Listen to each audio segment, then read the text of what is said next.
Hello friends, I am Dr. Srikanth Munna, consultant urologist and andrologist from V9 Hospitals. ఇవాళ patient awareness వీడియోలో మనం మాట్లాడుకునే next topic ప్రయాపిజం. ప్రయాపిజం అనేది ఒక టెక్నికల్ టర్మ్. ఇది దేనికి వాడతాము అంటే చాలామంది అంగస్తంభన సమస్యలతో వస్తూ ఉంటారు. ఇది రివర్స్ అంటే గట్టిపడిన అంగము కిందకి దిగకపోవటం, దానివల్ల నొప్పి రావటము, ఇట్లాంటి దాన్ని ప్రయాపిజం అనే ఒక టెక్నికల్ వర్డ్ తోటి పిలుస్తాం. సో ఎందుకు వస్తుంది ఇది? చాలామంది అంగస్తంభన సమస్యతో వస్తూ ఉంటారు, అంగం గట్టిపడట్లేదని వస్తూ ఉంటారు. ఇది వినంగానే గట్టిపడిన అంగం దిగట్లేదు, మెత్తబడట్లేదు, నార్మల్ స్టేట్కి రావట్లేదు, వాడు అదృష్టవంతుడు అని అనుకోవచ్చు మీరు వీడియో చూసేవాళ్ళు. కానీ దీంట్లో ఉల్టా సైడ్ ఎఫెక్ట్ కంటే డేంజరస్ ఎఫెక్ట్ అని చెప్పుకోవచ్చు. ఏంటంటే అంగానికి రక్త ప్రసరణ తీసుకొచ్చే నాళాలు మధ్యలో ఉంటాయి, సెంటర్లో ఉంటాయి, కోర్లు. ఓకే, రక్త ప్రసరణ మళ్ళా వచ్చి దాని పని అయిపోయిన తర్వాత దాని ఆక్సిజన్ న్యూట్రియంట్స్ సప్లై చేసిన తర్వాత ఆ రక్తము సూపర్ఫిషియల్గా చర్మం కింద నుంచి మళ్ళీ బాడీ లోపల సైడ్కి వెళ్తూ ఉంటాయి. సో మధ్యలో నుంచి వచ్చే రక్తనాళాలు పైనుంచి తీసుకెళ్ళిపోయే రక్తనాళాలు వెయిన్స్ అంటాం. సో మధ్యలో నుంచి వచ్చే రక్తనాళాలు లావ్ అయినప్పుడు, వాటి డయామీటర్ పెరిగినప్పుడు ఎక్కువ రక్తం రావటం వల్ల అంగం గట్టిపడటం స్టార్ట్ అవుతుంది. ఎర్లీ ట్యూనిసెన్స్ అంటాం.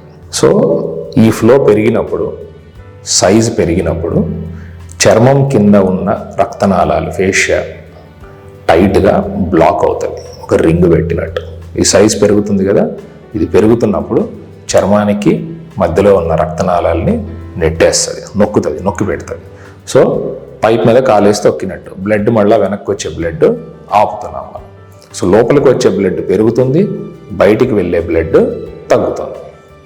దీనివల్ల కంప్లీట్ ఎరెక్షన్ అంటే రిజిడిటీ అనే ఫేజ్ రీచ్ అవుతుంది. ఇది సెక్షువల్ పర్ఫార్మెన్స్ ఉన్నంతసేపు ఉంటుంది. లాస్ట్లో ఎజాక్యులేషన్ అయిపోయిన తర్వాత న్యూరల్ సిస్టమ్ ఏదైతే పనిచేస్తుందో అది రివర్స్ అవుతుంది. అంటే సింపాథెటిక్ సప్లై, పారాసింపాథెటిక్ సప్లై అని రెండు నరాల సిస్టమ్స్ ఉంటాయి. Point and shoot. పారాసింపాథెటిక్ అంటే పారాసింపాథెటిక్ సిస్టమ్ యాక్టివేట్లో ఉన్నప్పుడు గట్టిపడే తత్వము, ఎజాక్యులేషన్ అవ్వటానికి రెండో సిస్టమ్ యాక్టివేట్ అయ్యి సింపాథెటిక్ సిస్టమ్ యాక్టివేట్ అయినప్పుడు ఆ మజిల్స్ పంపింగ్ కెపాసిటీ వల్ల ఎజాక్యులేషన్ బయటికి రావటం జరిగిన తర్వాత reversal of this phenomena start అవుతుంది. అంటే లోపలికి వచ్చే బ్లడ్, రక్తనాళాల సైజ్ తగ్గిపోతుంది, బ్లడ్ వచ్చే తగ్గుతుంది. సో ఎక్స్పాన్షన్ అయిన పెనిస్ సైజ్ తగ్గటం మొదలు పెట్టగానే ఫస్ట్ స్టెప్లో వెనక్కి తీసుకెళ్లే బ్లడ్ వెజల్స్ ఓపెన్ అప్ అవుతాయి. సో వచ్చిన బ్లడ్ అంతా వెళ్ళిపోతుంది. ఇది నార్మల్ మెకానిజం. అప్పుడు ఫ్లాసిడిటీ అంటే అంగము నార్మల్ స్టేజ్కి పడిపోతుంది. సో ఈ ప్రయాపిజం అనే కండిషన్ ఎప్పుడు వస్తుంది? దీన్ని రెండు కేటగిరీస్లో చెప్తాం. ఒకటి ఆర్టీరియల్, రెండోది వీనస్. మోస్ట్ కామన్గా ఉండేది వీనస్ సిస్టమ్. ఎందుకని? ఆర్టీరియల్ సిస్టమ్ అంటే రక్త ప్రసరణ ఎక్కువ వస్తూనే ఉంటుంది. వీనస్ సిస్టమ్ నార్మల్గా ఏదైతే బ్లాక్ అయి ఉంటుందో అది అట్లాగే బ్లాక్ అయ్యే ఉంటుంది. ఓకే, సో ఎక్కువ రక్తం వస్తూనే ఉంటుంది, వెనక్కి వెళ్ళాల్సిన బ్లడ్ వెళ్ళట్లేదు, అప్పుడు అంగం గట్టిపడే ఉంటుంది. మరి దీన్ని ఎట్లా తగ్గించుకోవాలి అంటే వచ్చే రక్తాన్ని తగ్గిస్తే సరిపోతుంది. సో వచ్చే రక్తం ఎందుకు ఎక్కువ వస్తుంది ఈ పేషెంట్స్లో? ఒకటి హైపర్ టెన్షన్. బీపీ ఉన్న పేషెంట్స్కి కొన్ని మందులు సైడ్ ఎఫెక్ట్స్ వల్ల రక్త ప్రసరణ పెరిగే మందులు మనం ఇస్తాం. ఈ వ్యాసో డైలటేషన్ జరిగి ఎక్కువ బ్లడ్ బాడీ లోపల నుంచి పెరిఫరల్ ఆర్గాన్స్కి వెళ్ళిపోతే హార్ట్ మీద ఒత్తిడి, మిగతా వాటి మీద ఒత్తిడి తగ్గుతుంది. సో బీపీ తగ్గించే ప్రక్రియలో ఈ రక్తనాళాలు ఒకవేళ ఉబ్బితే రక్తం కంటిన్యూస్గా వస్తూనే ఉంటుంది. వెళ్ళే రక్తం తగ్గటం వల్ల అంగం గట్టిపడే ఉంటుంది. సో అట్లా జరుగుతున్నంతసేపు ఏమిటి ఇబ్బంది? ఏమిటి? గట్టిపడే ఉన్నది, సెక్స్ చేస్తే సరిపోతుంది కదా? లేదు, సెక్స్ చేసిన వీర్యం బయటికి వచ్చిన అంగం గట్టిపడే తత్వం పోదు, అంతే ఉంటుంది. సో నెక్స్ట్ ఏమవుతుంది? First 20 to 30 minutes normal phenomenon అని మనం వదిలేయచ్చు. 30 minutes కంటే ఎక్కువ ఉంటుంటే జనరల్లీ దీన్ని ప్రయాపిజం లాగా కన్సిడర్ చేస్తాం. 2 గంటల కంటే ఎక్కువ ఉంటే దానివల్ల వచ్చే సైడ్ ఎఫెక్ట్స్ స్టార్ట్ అవుతుందని అర్థం. సో ఫస్ట్ వచ్చేది ఏంటంటే ఆక్సిజన్ ఫ్రీ రాడికల్ డ్యామేజ్. అంటే ఎక్కువ రక్తం వచ్చింది, రక్తంలో నుంచి ఆక్సిజన్ పక్కన ఉన్న టిష్యూస్కి వెళ్ళిపోయింది. ఇప్పుడు ఆ రక్తం వేస్ట్ రక్తం. మంచి రక్తము చెడు రక్తం అని చెప్పుకుంటాం కదా, ఆ రక్తము బాడీలో నుంచి వచ్చిన మెటబోలైట్స్ని తీసేసుకొని అక్కడ నుంచి వెళ్ళిపోయి మళ్ళీ లంగ్స్కి హార్ట్కి వెళ్ళిపోయి శుద్ధి చేసుకోవాలి. కానీ వెళ్ళట్లేదు, అక్కడే ఉంటున్నాయి. ఆ కెమికల్స్ అన్నీ అక్కడే ఉంటున్నాయి. ఎక్కడ పనిచేస్తే అవన్నీ వాటి చుట్టూతా ఉన్న టిష్యూస్ మీద పనిచేస్తాయి. వేరే వాటి మీద చేసినా చేయకపోయినా మనం ఇంపార్టెన్స్ ఇచ్చే టిష్యూ ఏంటి? అంగం గట్టిపడే సిలిండర్లు, స్పాంజీ టిష్యూ, కార్పస్ క్యావర్నోజం అంటాం.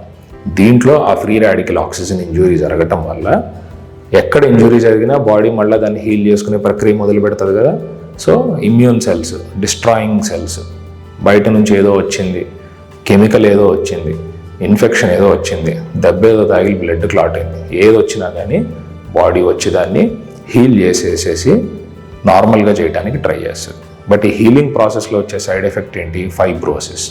అంటే స్పాంజీ లాగా ఉబ్బే టిష్యూస్లో ఒక కార్డ్బోర్డ్ లాగా, చెక్క ముక్కలాగా గట్టి పదార్థం వస్తుంది.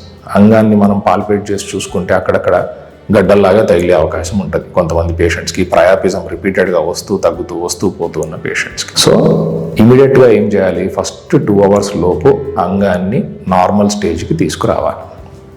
సో వీళ్ళకి ఏమిస్తాము? ఒక చిన్న ట్యాబ్లెట్ లేదా ఒక చిన్న ఇంజెక్షన్. 2 గంటలు దాటిపోయిన వాళ్ళకి కంపల్సరీగా ఒక చిన్న నీడిల్ వేసి ఎక్కువ రక్తం ఏదైతే దాంట్లో ఉబ్బిపోయి ఈ రక్తనాళాలు వెనక్కి తీసుకెళ్లే రక్తనాళాలను బ్లాక్ చేస్తున్నాయి, అవి ఫస్ట్ రిలీజ్ చేయడానికి ఎక్సెస్ రక్తంని బయటికి లాగాల్సిన అవసరం ఉంటుంది. ఒక 10 ml 20 ml రక్తం లాగిన తర్వాత, సైజ్ కొంచెం తగ్గిన తర్వాత వెనక్కి వెళ్ళే ఛానల్స్ ఓపెన్ అవుతాయి. అప్పుడు అంగం నార్మల్ అయిపోయే అవకాశం ఉంటుంది. జరగలేదు, ఒకవేళ లోపల నుంచి వస్తున్న బ్లడ్ వస్తూనే ఉంది అనుకోండి, సెకండ్ థింగ్ ఏం చేస్తాము? ఇదే స్టెప్ రిపీట్ చేసి దీంట్లో ఒక చిన్న మందు ఇస్తాం, ఇంజెక్షన్. అది దేనికి అంటే రక్తనాళం సైజ్ని తగ్గించడానికి, లోపల వచ్చే రక్తంని. సో అది తగ్గించినప్పుడు లోపలికి వచ్చే బ్లడ్ తగ్గుతున్నప్పుడు మళ్ళీ సైజ్ తగ్గటము, అంగంలో నుంచి రక్తం వెనక్కి వెళ్ళిపోవటము, దిగటం లాంటిది జరగచ్చు. ఈ స్టెప్ని మనం 3 to 4 times every 5 to 10 minutes గ్యాప్లో రిపీట్ చేస్తూ ఉంటాం. అప్పటికీ ఒకవేళ అంగం గట్టిపడే తత్వం తగ్గలేదు, బ్లడ్ వస్తానే ఉంది అంటే నెక్స్ట్ సర్జికల్ ఆప్షన్స్కి వెళ్ళాలి. సర్జరికల్ ఆప్షన్స్లో కూడా ఫస్ట్ మినిమల్ ఇంటర్వెన్షన్స్, అంటే ఒక నీడిల్ వేసి షంట్స్ క్రియేట్ చేస్తాం మనం.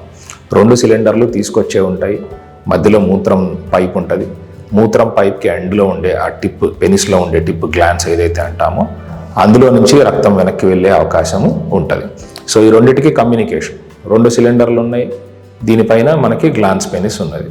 సో గ్లాన్స్ పెనిస్ లోపల నుంచి ఒక నీడిల్ డైరెక్ట్గా ఈ సిలిండర్లోకి వేస్తే ఈ 2 షంట్ అయినట్టు, బైపాస్ అయిపోయినట్టు. అంటే ఈ గదికి ఆ గదికి మనం ఒక పైప్ క్రియేట్ చేసినట్టు, సన్నపాటి క్యాలిబర్తో. దాంట్లో నుంచి రక్తం కనుక వెళ్ళిపోతూ ఉంటే క్లియర్ అయిపోయే ఛాన్స్ ఉంటుంది. నెక్స్ట్ స్టెప్, దీన్నే కొంచెం పెద్ద యాంగిల్, పెద్ద సిరంజ్ కానివ్వండి, బ్లేడ్తో కానివ్వండి కట్ చేసి దానికి షంట్ క్రియేట్ చేస్తాం. దీనికోసము ట్రైన్డ్ సెంటర్స్లోనే మనం ప్రిస్క్రైబ్ చేస్తుంటాం జనరల్. ఒకవేళ ఒక 20 minutes 30 minutes తర్వాత కూడా టెస్ట్ అయిపోయిన తర్వాత దిగటం స్టార్ట్ అవ్వట్లేదు, నొప్పి స్టార్ట్ అవుతుంది అంటే వెంటనే ఇంకొక రకమైన ఇంజెక్షన్ ఇచ్చి మనము అంగం నార్మల్ స్టేజ్కి వచ్చేలాగా చేపించి కన్ఫర్మ్ చేసి పంపిస్తాం. సో ఇది చాలామంది గుర్తుపెట్టుకోవాలి. దీన్ని ఎక్వైర్డ్ ప్రయాపిజం అంటాం. హైడ్రోజెనిక్ అంటే క్రియేట్ చేసిన ప్రయాపిజం, ఒక తప్పిదం ద్వారా కానివ్వండి, లేదా టెస్ట్ చేసేటప్పుడు ఇచ్చిన డోసు పేషెంట్ కండిషన్కి ఎక్కువ అవ్వటం కానివ్వండి, లేదా పేషెంట్కి ఈ కండిషన్ వచ్చే ప్రిడిస్పోజింగ్ ఫ్యాక్టర్స్ అంటే ఇతరత్ర కారణాల వల్ల జరిగే తత్వం ఉండటం వల్ల కానివ్వండి వచ్చినప్పుడు దీన్ని ఇమీడియట్గా ట్రీట్ చేయటం చాలా ఇంపార్టెంట్. ఓకే, సో ఇది ప్రయాపిజం గురించి.